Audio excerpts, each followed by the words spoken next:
Shit 90 Shows Taught Me. Shit 90 Shows Taught Me was not filmed before a live studio audience.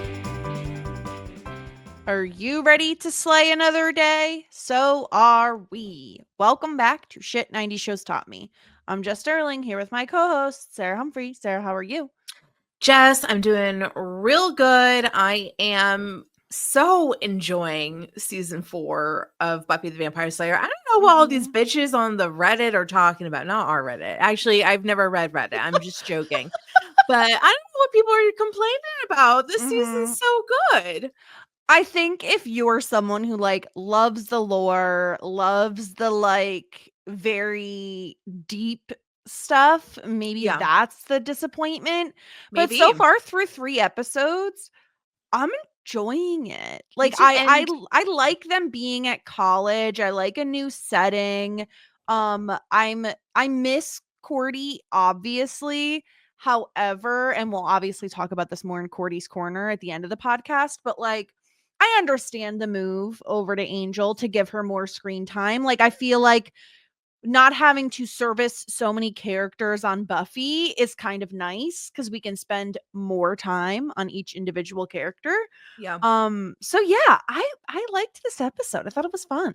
I do too. And I think that especially with the pairing of Angel, with the combined, I think it's my favorite episode of the season thus far. And I get it. I really do get it. I think that watching Angel in addition to watching this Buffy episode, it really created a full picture. So I understand now. Yeah, because you said, we got a lot of people who were like, oh, you have to watch, you're only getting half the story. Obviously, in this case, episodes 3 for both shows very much overlap. So we'll talk all that through in Cordy's Corner. Yeah. And I thought that also was interesting because once again, we are able to really tap into that teenage drama, that college drama, which I know you and I really enjoy because that's kind of our home genre. That's kind of what Shit 90 Shows Taught Me started as, is a teen drama type of thing. And I think that we're able to really tap into that in these episodes because I think the She Woman Man Hating Club is probably back in session this episode. Oh, I can't wait. A little bit of this, a little bit of that. We got some bad men up in here. Yeah, we're going to have to open the court system back up to discuss all the wrongdoings from the men. We have 3 separate couples to talk about, 3 new couples to talk about, which I find very exciting. And of course, we're talking season 4, episode 3, The Harsh Light of Day for Buffy. I want to dive right in and I want to start with Buffy and Parker because I really thought when we met Parker, I'm like, this is the love interest of the season, and I love that Buffy continues the show, not the character, continues to surprise me in that way where it's they'll make you think one thing where they're like, remember this guy from last episode? Okay, here it goes. And then it turns out, no, this is a fuckboy. Yeah, man, that's so rough because Parker was so cute and I can totally see me being a young late or a young 20 something or an 18-year-old in college and finding your first college crush and thinking it's going to be so much more, but college boys kind of blow, college frat boy, that whole mentality, casual dating, casual hookups. It's definitely, so real, the storyline of Buffy finding somebody who she thinks that she really jives with, especially since the first kind of crush that she had since Angel, and thinking that, they had something, they wound up sleeping together. They had a couple of fun dates. And as soon as she gave it up or as soon as they had sex, he's on to the next. And yes, I was surprised by that too. I mean, there was a couple of things that I thought that was going to happen this episode. I think that once we found out like what Harmony's been up to, and she said that she was a boyfriend. A part of me was like, yeah, maybe Parker's too good to be true. And I was Oh, you thinking that thought like it was maybe Parker? Parker was her That's boyfriend. interesting. Was kind of my feeling, but then it kind of like totally went left of where I thought it was going to go.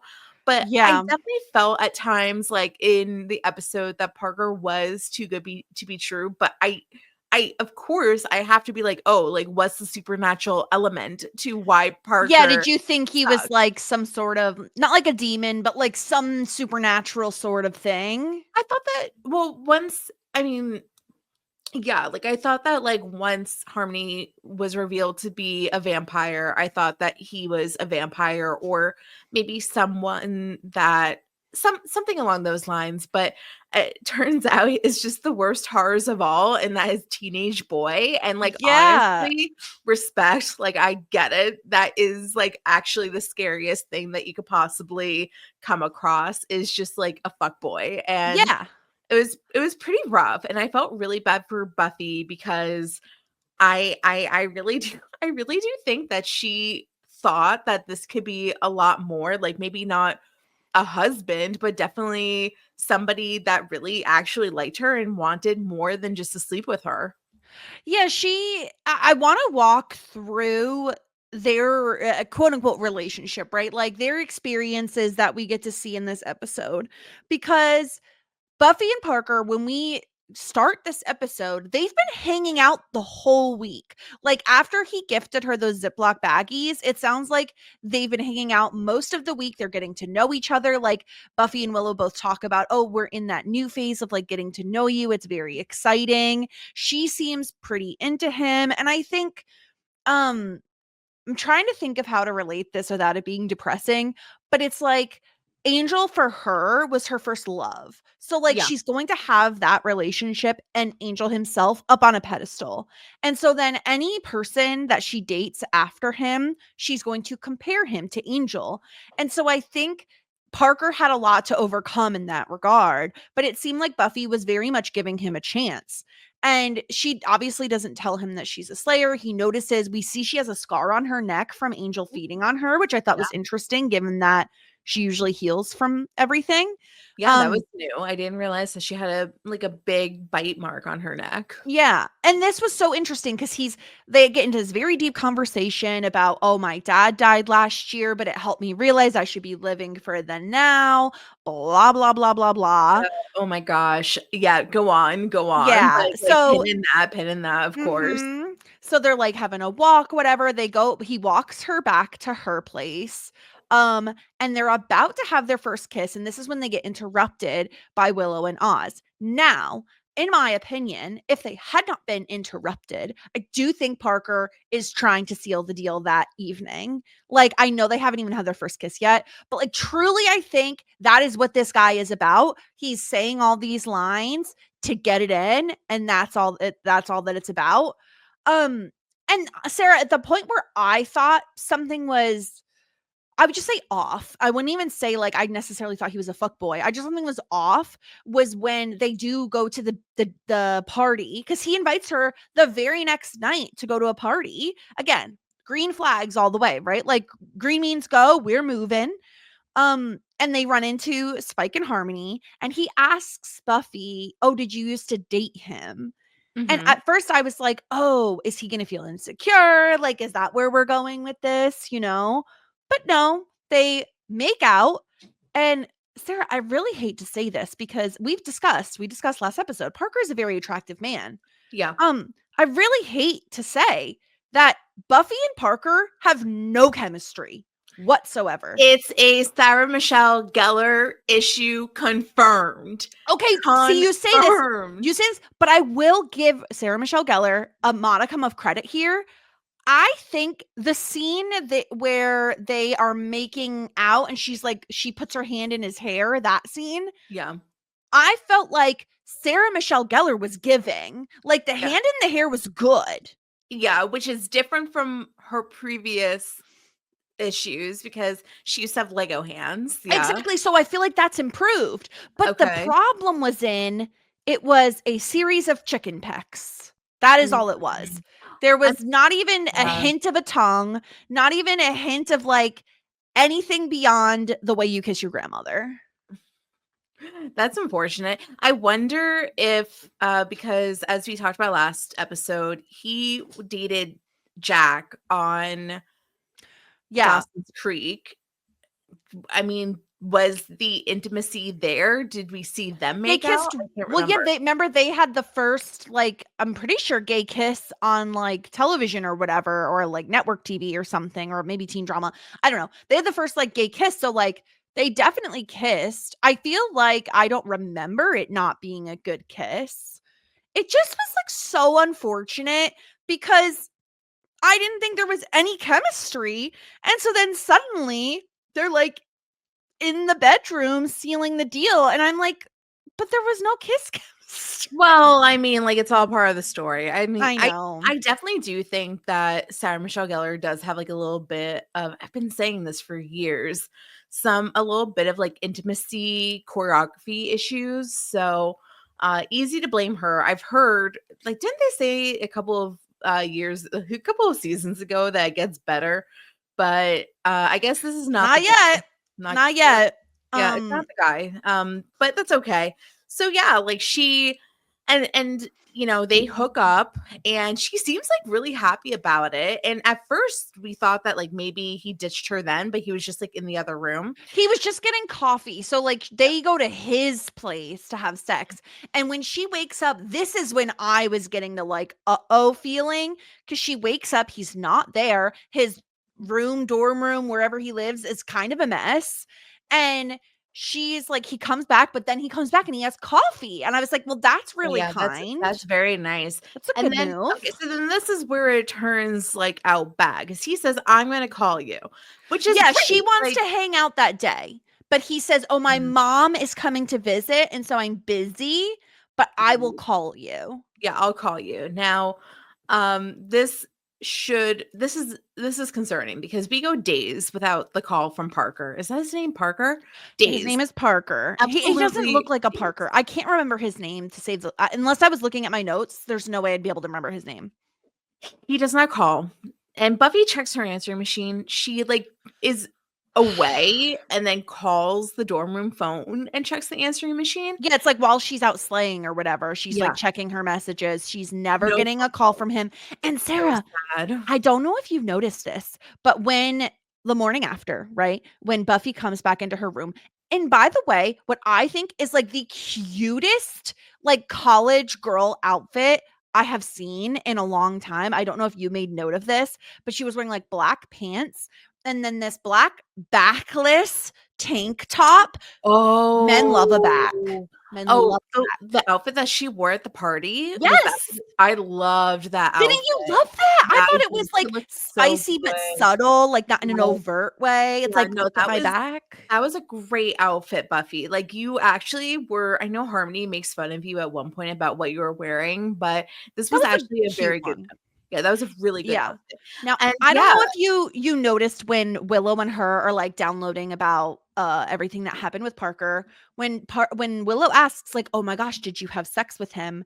And Buffy says, and I quote, "It was nice." it was nice. Yeah, what's wrong? It was nice. Do you not remember the whole controversy from Dawson's Creek about it was nice? It was nice, but she didn't say that to him. She just said it to Willow. No. But I think still it was maintain different. that it was nice is not a compliment when it comes to Well, sex. I mean, I don't know. Like, I think that, I mean, it was nice is probably the best I've gotten from you. So I'm just okay, but first of all, this is on a podcast, but also like I feel like if you had asked Buffy what her experience was with Angel when she literally magical. fucked his soul out, it was she would have said magical. magical. She would have the best said night of my life life. changing. Yeah. Yeah. Nice. Like, I'm sorry, Buffy. You're at that point, in my opinion, who cares if he calls because it wasn't obviously that good anyway. But on top of that, then he's not calling for literal days. And again, I feel like back in these days, Sarah, women lived by these rules, right? Of like, okay, he has to call by the 3rd day. If he doesn't call and the men play by the rule of we have to wait 3 days to call her, right? Yeah. It was all these games being played. Now, you are way more familiar with the current generation. I apologize. Which generation is this? Z? What's the younger one than us? Yeah, Gen Z, sure. Gen Z. You are more familiar with Gen Z in general, I would say. You hang out with them more, you know them better. Mm-hmm. Would you agree that Gen Z no longer plays these sorts of games? They are very direct and to the point, romantically wise. I would hope so. I mean, like, I don't really think so. Like, I think that it's not a generational thing as much as I would hope. Like, I think that if we watch Sex and the City, for example, I think that we would still relate to the issues that dating, like a girl that's like dating goes through. Like, I think that that's why I know like that show doesn't totally transcend generations, but like I think that there's probably many women that are just watching it that are like, yes, like I've experienced that. And I think that, I mean, like, I would hope so. Like, I would hope that games aren't as prominent, but I also think that, like, it's just teenage boys suck. Like, I do. Like, I think that it's still a thing. So, I've of course there are exceptions to the rules. There's men and women who are very communicative, but I think that's like a tale as old as time. Like, I really do. Yeah, it just sucks because the first time that Buffy then sees Parker, days after he said he'd call, he's hitting on some blonde girl So named rough. Katie using the exact same lines, talking It's about his so dad, talking yeah. about like only living, like doing a YOLO, basically, is what he's saying to her. And then, Sarah, the gaslighting from this motherfucker to Buffy of like, oh, but it's only been a couple days. Is commitment really what you want now? I thought things were clear. When were things clear? Right? Like, am I imagining it? Like, I feel like the default, if in my opinion, if you are hanging out with someone consistently for an entire week and then you sleep together and then you say, "Hey, I'll call," and you don't call, you're a fucking asshole. Like, that's not, you're just not being communicative. If what he wants is to date around, that's his prerogative, but he needs to tell Buffy that, because what he's doing is being an asshole. And like, basically, it looks, he has to understand how this looks, that you fucked Buffy and then you just ditch her. You just don't even talk to her ever again and on to the next. Like, you're a complete douchebag. Yeah. I mean, I was like completely blindsided, and so was Buffy with all of this. And it's really rough because it's just something that, like, I feel like is just such a thing that you experience throughout, like, in your 20s, that you really think that you guys have chemistry. And she even says, like, "Oh, I thought you liked me," and he's like, I do like you, but like, I'm not looking for a relationship. Is that really what you want? We're like a month into college, and I understand that as well. Like, I understand his perspective too. I guess the issue is that um it's like going into it. And I think like this is maybe where it's a little bit clearer nowadays, because you meet on the apps, like you say like what you're looking for. I'm looking for a hookup. I'm looking Yeah. for a relationship. Like, I would hope that's a little bit more cut and dry these days. Of course, there's probably people that say that they want a relationship, but they really just want to hook up, and they like open up the door. Sure. Like, but that's kind of a different story. That's like a blatant lie versus just, in my opinion, what Parker is doing is being extremely manipulative, because Oh, he's yeah. using things like his father's death. Oh, yeah.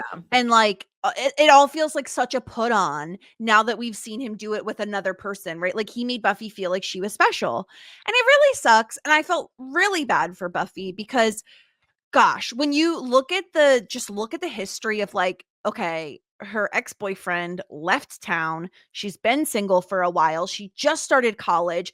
we know it took her a minute to feel acclimated to college. She may not even feel that way now. She had a horrible experience with a roommate. She's finally settling in, feels like she found a nice guy that she connects with, that she has chemistry with finally. And he turns out to be a douchebag. Like, that sucks. Like, it does suck, but also it's I really do feel like it's just like the freshman experience. Yeah. Especially living on campus, especially trying to like navigate it, but it blows. Like, it really, really does. So I hope that like Buffy, and it's really sad because like, especially with what Spike says later in the episode, like, you know, you're just like a hit it and quit it type of girl. Like, you know, because she has had sex with two people only once, both times. And like, it's just like so freaking rough. Like, I hope that whoever she is with next, it's actually something a little bit healthier. But yeah, and I'm fine if she does want to just date around and whatever. It just doesn't seem like that's what Buffy wants. Like, Buffy wants a relationship. Yeah, I don't think Buffy really is like a hookup person from what I'm gathering. I think that, or at least she would like to know that up front. But I don't really think that's what she's looking for. Yeah. Anything else on like the Buffy and Parker of it all before we move on? He's trash, but he's so good looking and it sucks.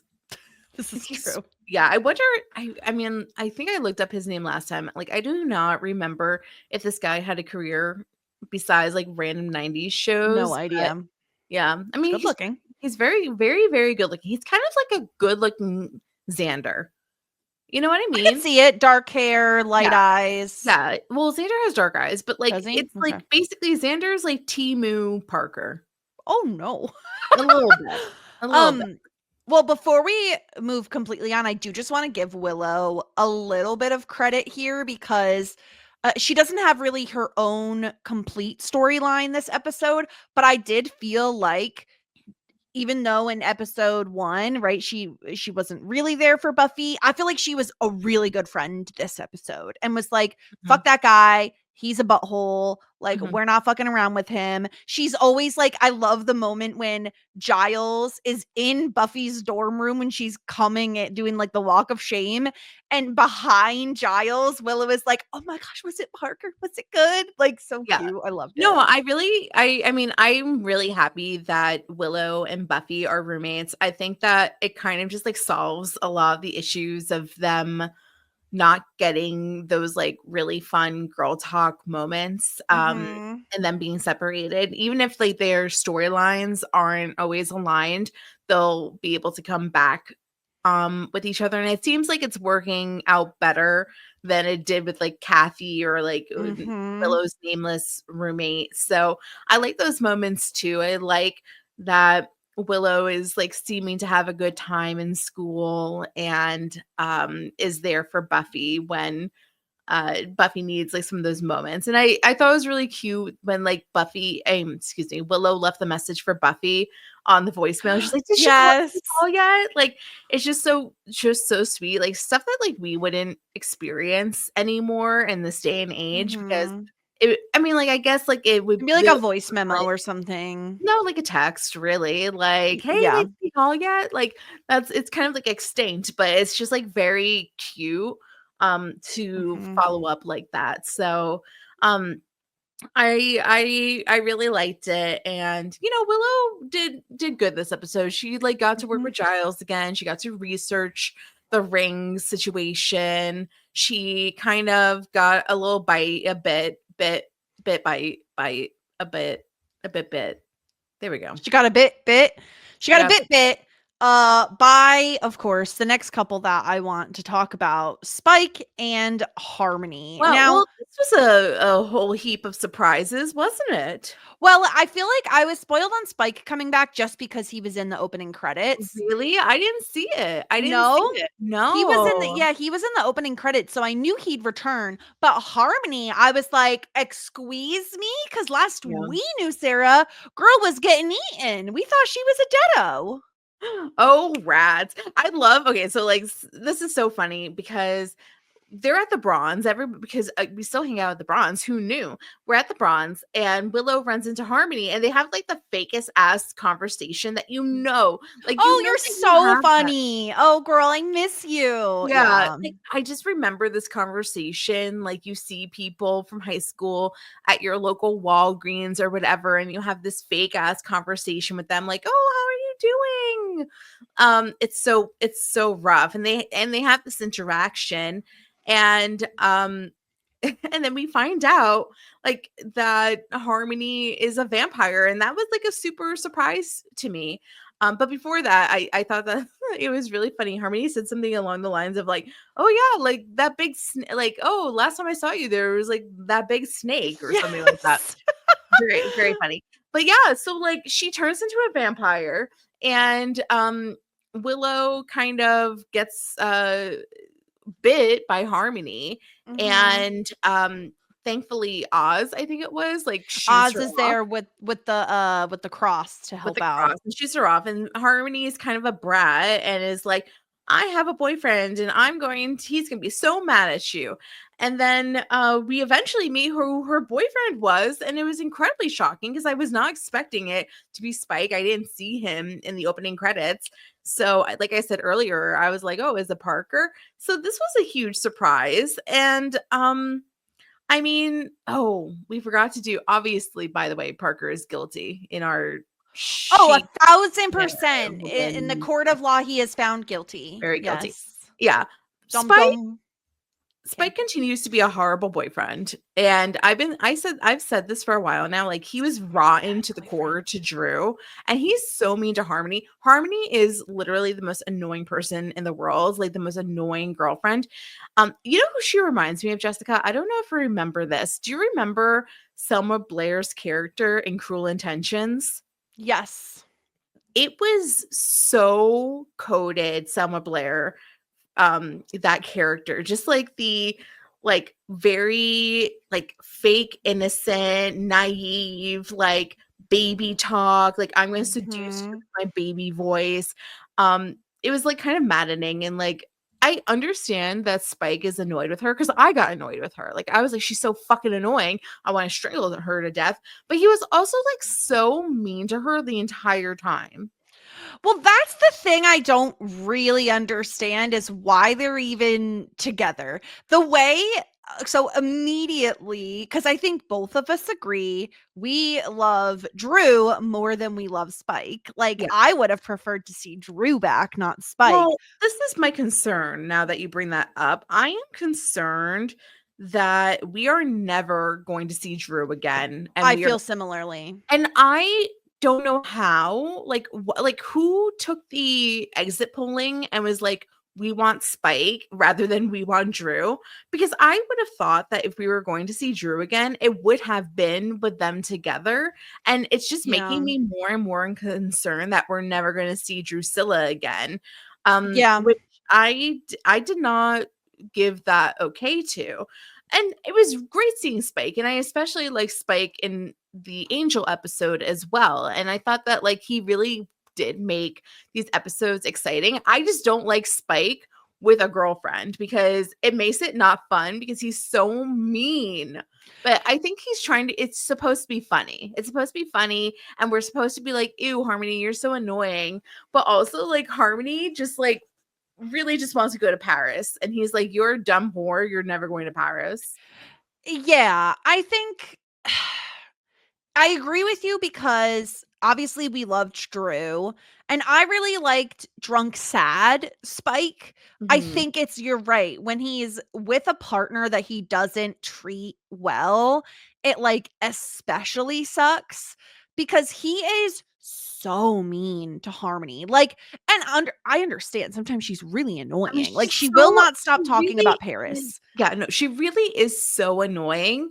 But then it's just like, well, then break up with her. Like, well, obviously, that's what it feels like. And here's the thing. This is what I would compare this to, because I feel like so Drew dumps Spike, we find out, because she's dating some sort of like fungus demon. Okay, but hold on. Did we already know that Drew broke up with Spike due to Yeah. some demon, but It was the drunk thing when he was drunk. Yeah, but was that a fungus demon or was that a different demon at that time? I don't remember.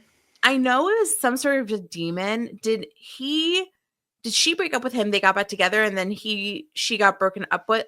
We need to ask that because this was the second time that it was mentioned that she broke up with him for a blank demon. And I just don't know if it's the same demon, same one, the same story, and he's still whining, crying about it, or if he got broken up with again. So I'm going to see if I can contact some of our sources. Yeah, get the sources, find out.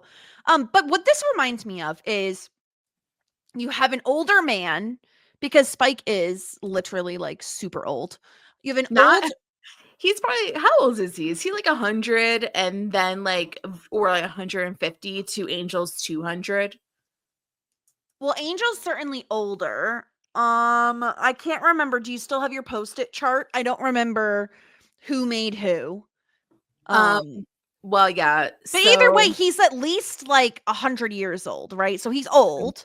Yeah. It reminds me of when like an older man, like his wife leaves him, and then he only dates like young hot things, and like he doesn't care about them, he doesn't treat them well. Like that's what this felt like to me. And like they had chemistry sometimes, right? Where he's like, bite your tongue, and she's like, bite it for me. That was like hot. That was hot. Hotter than Buffy and Parker, that's for damn sure. That's true. That was very sexy. And then I was almost on board with it. But then, it's too much. And it also like it's almost like infantilization. Like she feels like a child because she's like, take me to a party. Like it very much feels like, take me to a party, daddy, and not in like a daddy Giles way.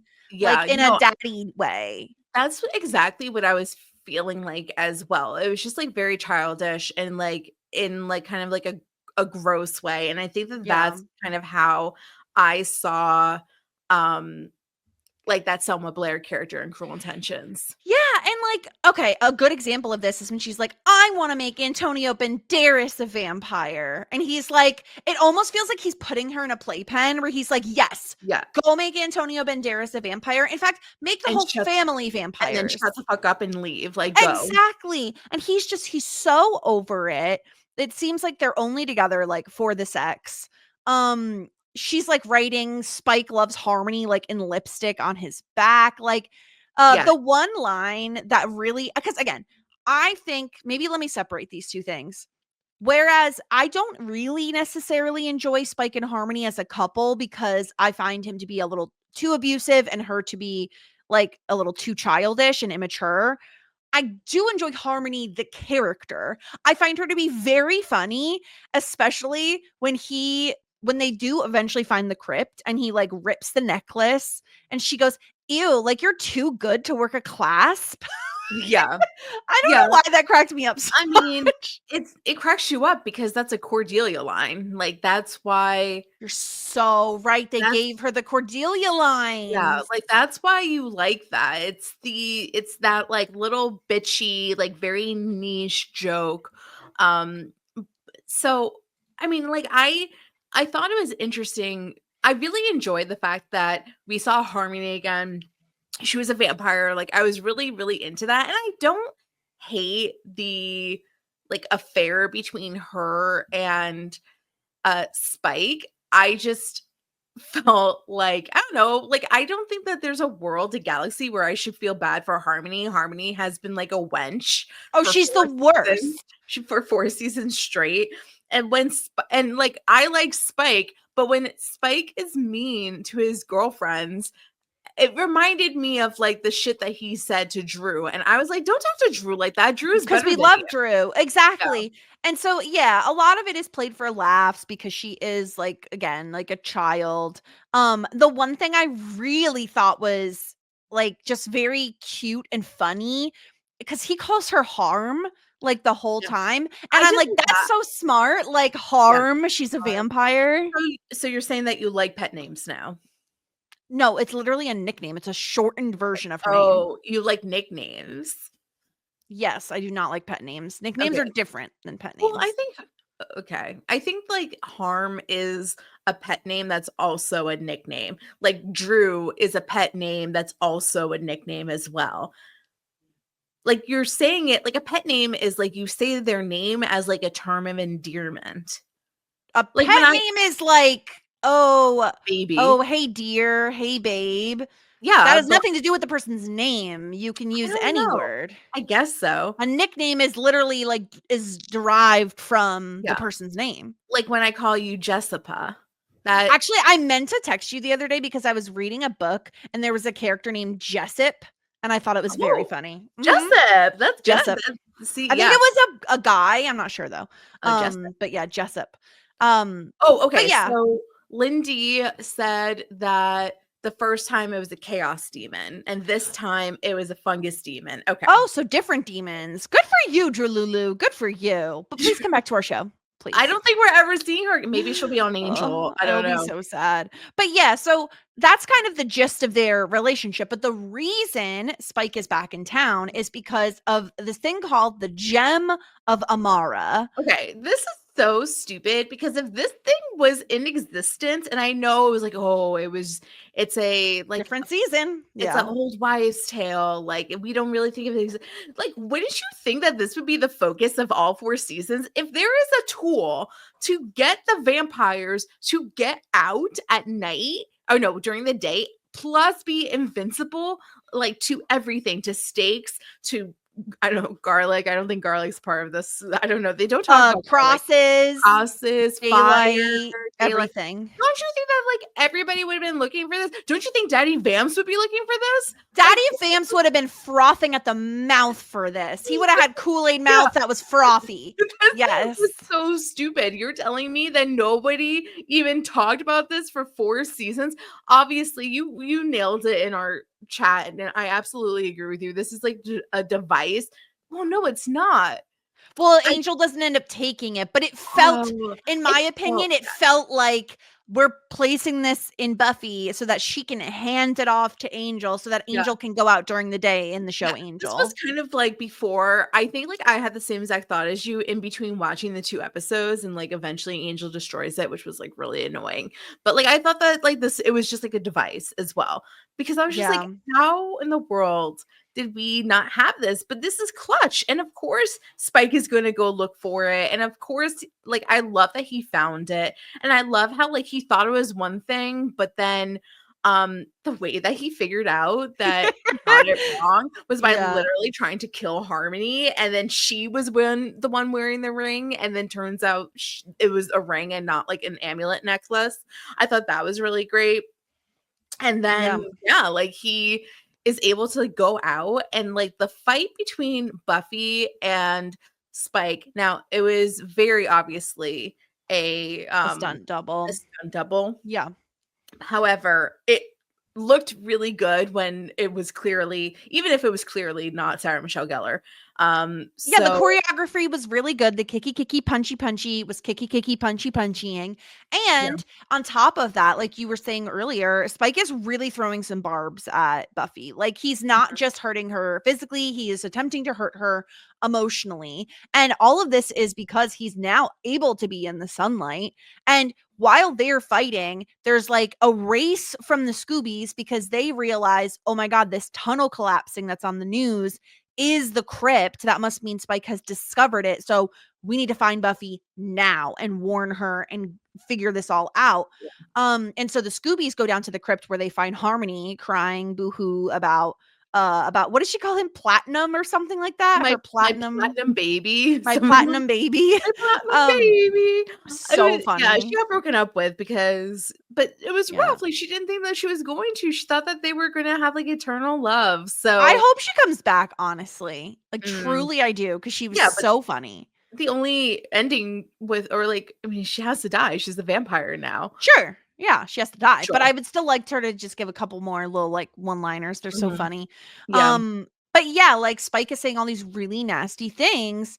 And luckily she's able to pull the ring off of him and force him to go back underground. Obviously, he is still very much alive, but we now know he's back in town. They know what he's after. And so she decides, okay, I'm going to take this vampire immunity ring and I'm going to give it to Oz, who's going to go to LA and give it to Angel. And again, even though it's so funny because like it works, right? It works on a narrative level because yeah, Buffy would do this. Like Buffy would give this to Angel. It's not like she hates him. She wants him to be able to live a life. And so this would help him. But also it just does very much feel like a plot device for the show Angel. I guess the only consolation is that it's really not like it connects the two episodes together, but it's not as simple as like, oh, how do we get Angel out into the daylight? Oh, we'll just give him this magic ring. But I really did, and we'll talk about the crossover episode, but I really did enjoy the story continuing and Spike going into the second episode of Angel. It was really exciting to watch. Because I can imagine, like, imagine yourself being a fan of Buffy in the 90s. And, like, I don't know what day of the week this aired, but let's pretend it's like a TGI Friday sort of thing, right? Like, it's Friday night. You're sitting down. You're like, oh my God, it's 8 p.m. It's Buffy time. You watch Buffy, and then you're like, oh man, now I'm sad. I have to wait another week. And you're like, wait a minute, but now it's 9 p.m. and Angel's on, and there's like connective tissue between the two shows. Yeah, I think that you calling out the TGIF is like the perfect example of what I wanted to bring up because it reminds me of like the couple of times that TGIF did the like Sabrina Boy Meets World and whatever crossovers, and that was an event. Like I remember being so excited. The first one was like the different decades where they did like the different decades, like there was, and Salem the cat like bopped around. So it was just like must have been really exciting. Or like if anybody had nostalgia for that, I don't know, like I don't know which one happened first because I'm assuming that they were both in the early 2000s, and like I don't know if maybe like one got inspired by the other, but either way it's so fun and it makes it feel really like it's an event, you know, like especially you know, we're in the age of streaming, so like it's really rare that you don't have appointment television as much as we used to. Like you and I do, but like it's a rarity. Like you and I literally have appointment television. Like we watch it once a week, then we wait a week, but it's like people don't do that anymore. And you're right, Survivor is something like you and I watch Survivor once a week. But and I mean even like people watching at the same time too, right? Like that's even still rare. Like like you said, Survivor comes on at 8 on Wednesdays. Like there are people who sit down and you feel like there is this kind of community, but I can only imagine what it must have been like to be a Buffy fan when this was airing and to have Angel come on right after it. Like it must have been very exciting. And I agree. I feel like the crossover worked very well for me. The narrative thread of the ring continuing on into Angel and worked Oz well. Going into one episode into the other. Like this is the first time that I'm actually excited to talk or like think about an Angel episode, and it's because it works so well with the Buffy episode, and it was a continuation and like made a lot of sense. It was like cool seeing Oz there and like interacting with Cordelia and like yada yada yada. But before we get there, we have obviously Spike is guilty of being a bad boyfriend, but like, you know, guilty of being a bad boyfriend, but also like guilty for being great TV. Like he's very fun to watch, and I think like the only reason that we're a little sour is that we want to see Drew. We want to see him and Drew together, and I just don't know. Like the more that we see Spike without Drew, the more, as I said earlier, makes me feel like we're not going to see Drew at all. Which know. Disappointing. Really sad. And I don't know if that's like there's probably behind the scenes stuff. Like maybe the actress didn't want to do it, didn't want to come back. Like maybe she didn't, like maybe people didn't respond to her as well as you and I did. Like I don't know, like we don't really know, but it's just once again, like I would have thought that we would have seen her by now, but then again, like I didn't think that we were going to see Harmony. Like we didn't think Daddy Vamps was coming back. Exactly. Like so I think with this show in particular, you can never say never. Like exactly I think that we'll continue to see these, just like I think that we're going to see Spike. I don't know if it's going to be this season, but definitely next season. Like I think like these people just like come back, and I like it. It's like, you know, it's cool, and it's really cool that they're able to get actors most of the time to come back, but even for like 1 or 2 episodes, but we'll see. And then I guess like the last like couple storyline is Anya and Xander, who okay, now can you explain your ship name? Yes, I would love to. It does not make sense. It does. So how does it, okay, go on, please. Okay, so Anya. Okay, we have Anya as a character. Yes. Okay, I'm right there with you. I'm there. And then we have Xander. Okay, yes. Mm-hmm. Now, if you just combine Xander and Anya, you get Zanya, which sounds so much like lasagna. Okay. I think that I needed to hear you explain it for me to take the get step-by-step process. Because I just saw like Xander and Anya, and you said lasagna. I'm like, I don't know how we're getting here besides the Anya. But now that you say like we needed the Zanya, I get it. And I think I accept it. Maybe, you know, sometimes I take it like a little bit like longer to warm up to these sorts of things, but yeah, so you know, it's so fun seeing Anya back. We haven't seen her since like the big snake incident as well. Dark hair, which I think like this might be my favorite Anya hair color. I really like it. And she's back. And the thing is that Anya's like human body, the hormones be hormoning, and she is ready to fuck Xander, and she will not take no for an answer. And Xander is like in this place of like, I guess.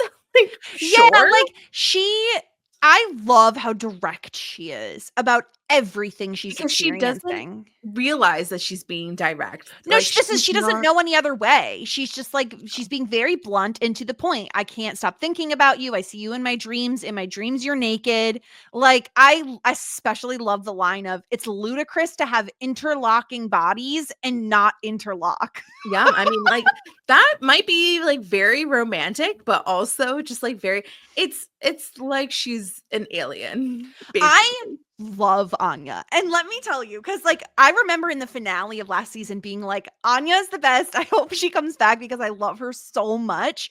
And I love that she is very much pursuing Xander. Like, she likes his body. I love that when she was paying him compliments last season, it was very much of like, you're not as offensive as all the other men in the world. And I don't know, something about my hormones is telling me I should do this. So, because like we all know men are trash. Like, this is true, right? As women, we know men are trash, and yet we find ourselves attracted to them. And like, this is the plight of womanhood. And Anya represents that. Anya is a fellow member of the She Woman Man Hater Club. But yeah, I mean, she still wants to get fucked. She's the CEO and founder. We just didn't know it. She is. We should pay her royalties. No. Okay, we won't. No, we really are. But I love how direct she is. And I love how Xander doesn't really know how to take it, where he's like, whoa, we're not dating. Like, slow your roll, lady. Like, I don't even know what is happening. Like, we barely even like each other. And yet, when she shows up in his little basement apartment he has going on, hanging up a disco ball, she just like strips naked in front of him. And I was like, good on ya, Anya. Good on ya. Good on ya. Very cute. Yeah, I think that like, how do you feel like Xander is handling this whole situation? Because he's like, I think like his first emotion is like, I am deathly afraid of you because you are literally a demon. Yes. I think he leads fear first. But I also feel like Xander is Xander. And so if a woman is going to get naked in front of him, like similar to like the whole thing with Faith until she became like a serial killer, he is like, well, okay, like, all right, sure. And he just is so helpless at times. And I don't know, like, I don't know what's happening to me. I enjoyed most of what Xander was up to this episode. I love the Anya and Xander pairing because it's so wacky and weird and funny. Like, to have the person who hates men and is trying to ruin their lives like dating possibly Xander is so funny. And to have the conflict with her internally of hating men, not really being however many years old she is, but being stuck in a teen body and having teen emotions, especially Sarah, after they have sex and she's like, oh, I think I'm over you now. And he just says, okay. And she goes, okay.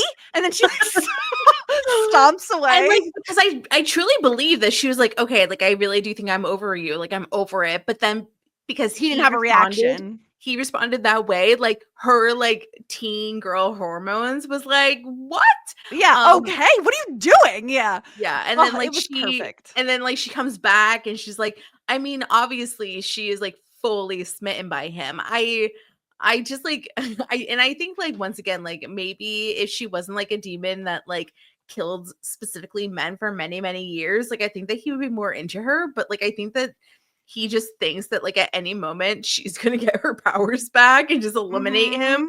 And also the fact that like if he does do anything against her, like she will probably kill him. And like that is pretty scary. I don't know if I would do that, even if I did think that she was hotter, like cooler, somebody that was interested in, like it's pretty risky to start a relationship with Anya, to be honest with you.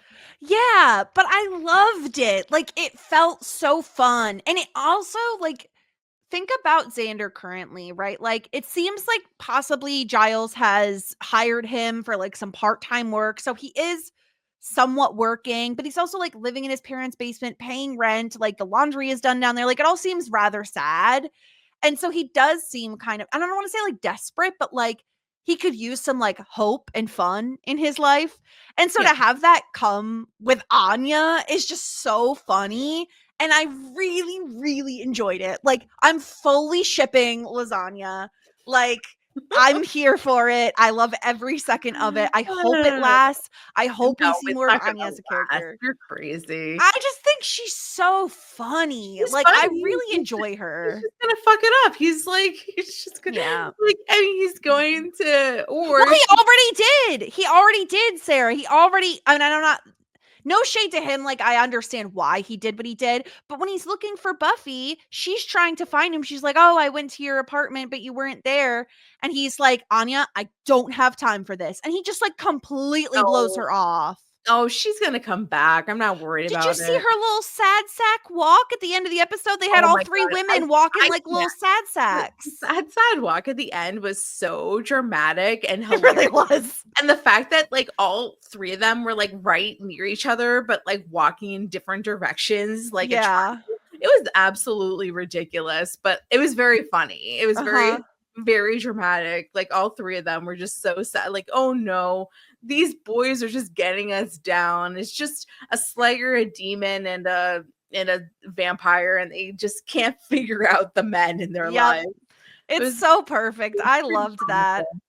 One final note I had on this episode before we shift over to Cordy Corner was I really did like the scene where everyone's hanging out in Giles' apartment and Oz is just going through Giles's records and like appreciating his music taste. I don't know. I just loved that tiny detail. I felt like that makes sense to me, you know? Yeah. Oz was doing some pretty cool and collected Oz things this episode. He's a cool guy. He's a cool dude. Cool and chill guy. Very cool, very chill. Yeah, I really liked this episode. I thought that it really hit like a lot of beats. Like it's fun. Like, and I enjoy watching like these like fun moments. So that was we did get feedback from Rowan with an email. I just wanted to drop a note that the other place I know Parker, the actor who plays Parker from, is Crazy Ex-Girlfriend, where he played Robert, the college professor Rebecca had an affair with, seen in flashbacks at the end of season 2. How many hearts has he broken, Rowan asks. Unlimited amount of hearts. That is a man that just sucks you in with his baby blues and then destroys your life. Exactly. I guess, but I can't believe it. Parker's such a dog, man. He really is. Yeah. We hate him in everything he's in. It's like, suck an egg, man. Get out of here. Get out. Yeah. So that's our episode of Buffy, which, as a reminder, the harsh light of day. And Ooh. then to get into Cordy's corner, the episode is called In the Dark. Isn't that cute? It was very cute. Yeah, I noticed that as well. Like, what a nice little tie-in of light and dark and everything. Mhm. Yeah. So I think like for this episode, it was probably the first time that and I think like what helped it was like the Buffy characters that were coming in. It was Oz coming in, it was Spike coming in, it was the continuation of the ring and like what happens after the ring goes from Buffy's hands and then goes to Angel. Like all of that really, really worked for me. And I think that we've already talked about like seeing it in one night must have been like a really cool double header like TV, a really exciting night. So I feel like this really worked for me. I was not bored, which is what our main complaint was last episode, that we were very bored. I really liked this episode. I liked the fact that what did I like? I liked Oz like coming in, dropping off the ring, and then being like, you know, like this is like from Buffy, and like Angel like thinking about it. I liked the fact that Spike came in, and we always did like their Oh, Angel their and Spike, yeah. yeah, Angel and Spike, like how like they responded to each other. Like they had like really interesting interactions while on Buffy, and like especially with like the Drew of it all and the fact that um you know, just like their whole backstory and drama. It was fun watching that. And it was fun seeing Spike. Like we just saw Spike really like neg Buffy, and then to do the same for Angel was really fun. And then Yeah. to see like Cordelia and Doyle come up with a plan to help Angel, that was really fun as well. And then seeing like Oz like come in with the truck, That was so fun. yeah, it was really cool. Yeah. And then yeah, like his fight, Angel's fight in the light of day with at the beach with that like creepy torturer dude. That was Marcus, I think his name was.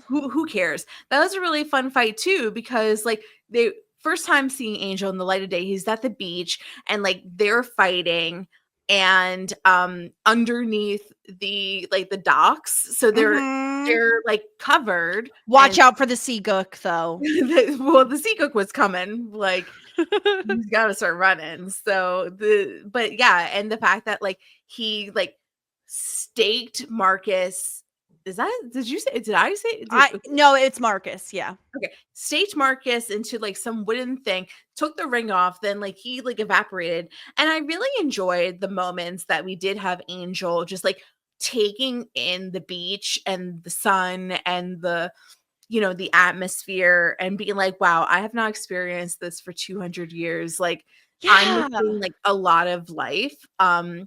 And then ultimately, like, did I think it was stupid that he destroyed the ring? Absolutely, I did. I thought that was really fucking dumb. Thank you. Like, this is ridiculous because I'm with you. Like, this man has not felt the sun on his face in 200 years. We all went through lockdown, okay? And in that situation, I could at least step outside my house and get some sun on my face. Like, this man, you're telling me, has not seen the sun for 200 years. He gets like 10 minutes of it and he's like, I guess that's enough. Smash. Let me just break the only thing that will allow me to have it. Like, Yeah. I understand in his mind, oh, maybe Spike will be back for it, Well, right? Like, that's what's going If on. you have that ring, you're a target. It's not only going to be Spike, it's going to be every single vampire. Like everybody true. wants that. And who knows if it's only vampires? It could be any other demons, like being invincible. Like, is it humans as well? Like that ring really, like you put a target on your back, like he'll never find Yeah. any peace with that ring on, you know, out in the open. So like I understand why. It just was like kind of excuse me, kind of ridiculous. And also like it was sad. Like I mean, like, you know, he really thought about it. He said, yeah, you know, there's so many people during the day that get help from, I don't know, police officers or EMTs or whoever the fuck he's talking about, like Superman, I don't know. But I, Batman Angel, am the only one that can help at night. At the night when everybody's sleeping, I'm here to save the day. Darkness. Yeah. So that's how he kind of justified it. But yeah, it was like, I mean, just seeing Angel, like I think like seeing him in the sun, just like absorbing it, I think that was a really impactful moment for me because yeah, like he hasn't felt that in 200 years. Yeah, I agree with you. I liked this episode for the exact same reasons you did. It's like to have the crossover, to have the continuity, and to have like some really interesting new stuff. I thought was fun. It didn't feel like sad sack Angel, here he goes again, like it felt new, it felt interesting. And I did like seeing Angel and Spike fighting again. Like I enjoyed that when it was on Buffy, and of course I enjoyed it on Angel as well. So Yeah.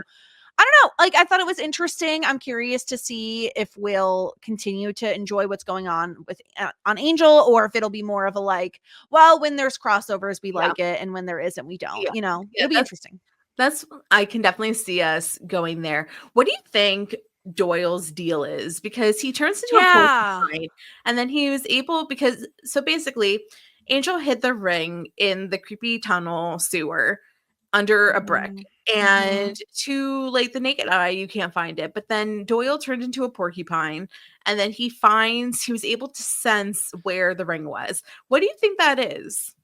He has detect magic. He's course. able to sense magical items, I would assume. I see. Yeah, I think he's some kind of maybe he's like the Hufflepuff of the supernatural world, where they're good finders. He's a particularly good finder. He's a good finder. I guess, of course. How can I forget a very musical? Like, yes, exactly.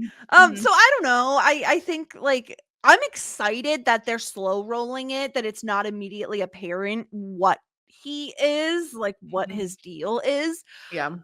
I have a feeling it's going to be something very sad and depressing, where it's like he's the last of his kind, kind of like a Doctor Who situation, where it's like he's the only one left and now he's all alone and there's no one else that can be a porcupine and sense magical items anymore, Well, if he and Cordelia have a baby, then they can have like half a porcupine. It'd be like a little hedgehog baby. That's what I was going to say. It's a hedgehog. That's so cute. Obviously, ship it. Obviously, hedgehogs are just part porcupine. Obviously, they're obviously related. I like Doyle. I like him as a character, and of course, I love him and Cordelia pairing up. I think it's like a very natural pair, and it's really fun.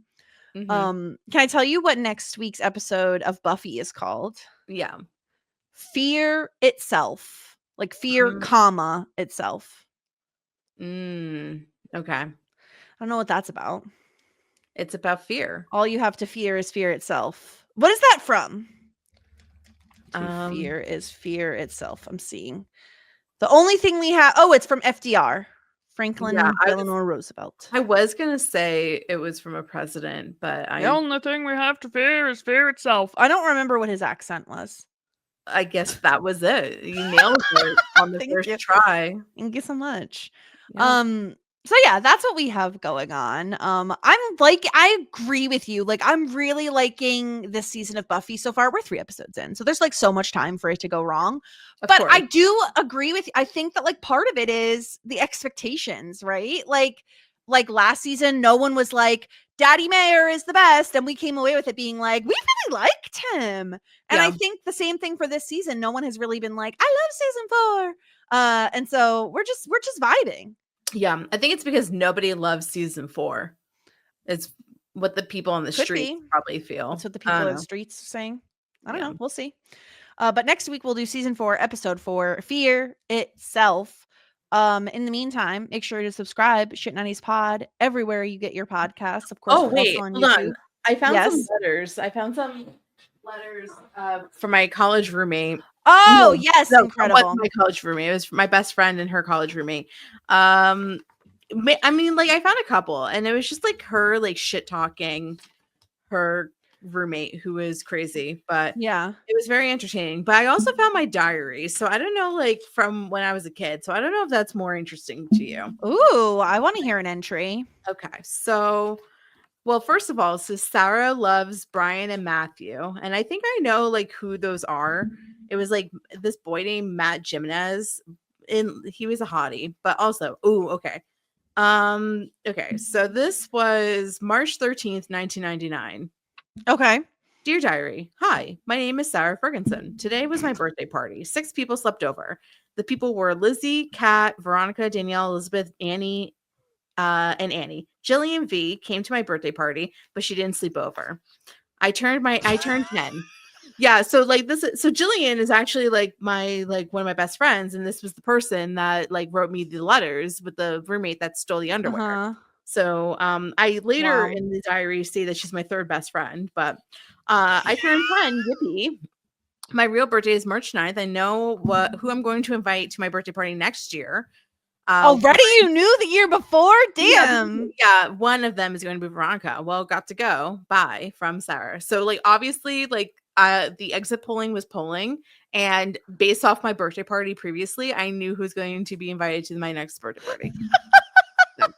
Was Veronica invited to Camp Sarah all those years later? No. So, wow, sucks to be you, Veronica. Sucks to suck. Okay, here. This one, March 9th, 1999. Dear Diary, hi. Today was my mom's birthday. I didn't give her anything special. Well, I woke up at I woke up at 8:46, I think. Then I went to go get movies. I picked Space Jam. I liked it. In fact, it was on at 7. I'm watching it right now. Well, then for dinner, before Space Jam, I saw Practical Magic. I loved it. Wow. Well, back to dinner. We went to Chili's. I told the waitress that was my mom's birthday. They sang happy birthday. She was so embarrassed. Goals. Bye. Such a troll. Since day one. I didn't get my mom anything good, and then when we went to Chili's, I told them it was her birthday just to embarrass her. Yep. Later on the 16th, I said in math we learned something new. Yuck! I hate learning stuff that's new. That sounds just like you. Ugh, I hate new things. Yeah. So that was it. Wow. Pretty much. I mean, like there was like some other stuff. I did like admit who my crush was at one point, and it was Justin, which just so happens was Jillian's high school sweetheart. So talk about drama. Spicy. Here we go. Top secret. I think I like a boy named Justin, and I think he likes me. Newsflash, he never liked me. I was a loser. So that if you want to hear some more diary entries from when I was 10, just let me know. Incredible. Maybe it could be a part of our Ask Me Anything that will never happen. Yeah. I mean, I really get into grades. Here, this was bad. I got back my invention grade. You know what I got on my invention? Did you have to invent something? Is that what this was? Okay. What did you get? Well, I want you to guess. Oh, a 78. Pretty much, I got a C. Okay, yeah. I guess I'm not an inventor. Not a Sean. You're not a Sean of your time. No, definitely not. So that's what I came up with. Along with a lot of other things. Lots of stuff in the memory box. I think that the memory box needs to stay memories, and maybe they don't need to come out anytime soon. Incredible. Yeah. Well, next week we'll be back with season 4, episode 4 of Buffy the Vampire Slayer. Of course, if you want to check out anything else we have going on, go listen to the the Felicity podcasts. Go check out Whirlwind podcasts. And until next time, here endeth the lesson. Just ask. Shit 90 shows taught me. Shit 90 Shows Taught Me was not filmed before a live studio audience.